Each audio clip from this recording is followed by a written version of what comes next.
দীঘার পর্যটকদের জন্য শুধু সমুদ্র সৈকত নয়, এবার জুরাসিক ওয়ার্ল্ড ডাইনোসরের দুনিয়া নিয়ে আসবে আমাদের পশ্চিমবাংলা সরকার। এখানে থাকবে ডাইনোসরের পার্ক, 3D স্ক্রিন। এই স্ক্রিনে দেখতে পারবে অ্যাক্টিভিটি ডাইনোসরের। আর সব থেকে বড় কথা, ডাইনোসরের প্রত্যেকটা ডাইনোসরের গায়ে থাকবে একটা করে সুইচ।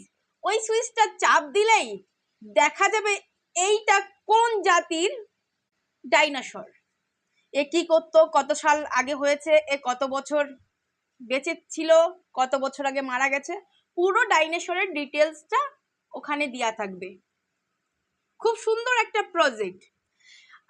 দীঘাতে কিন্তু 2010 সালে এই পার্কটা ছিল এবং আছে এখনো।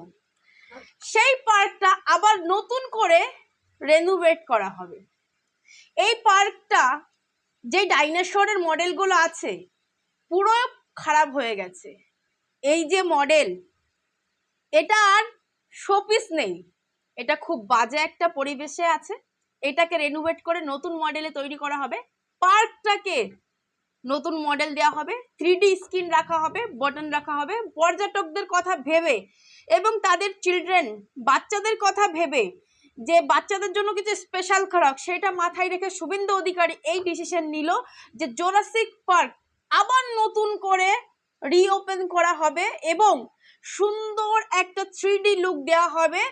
3D লুক দিলেই মানুষ আকর্ষণীয় হয়ে সেই পার্কে যাবে।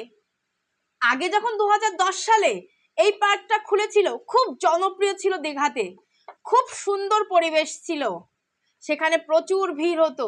এখন বর্তমান সময় সেই পার্কের দেখাশোনা বন্ধ এবং সেই পার্কে এখন কোনো ভিড় নেই, কোনো লোকজন নেই। নতুন করে আবার এই পার্ক হবে রেনোভেট।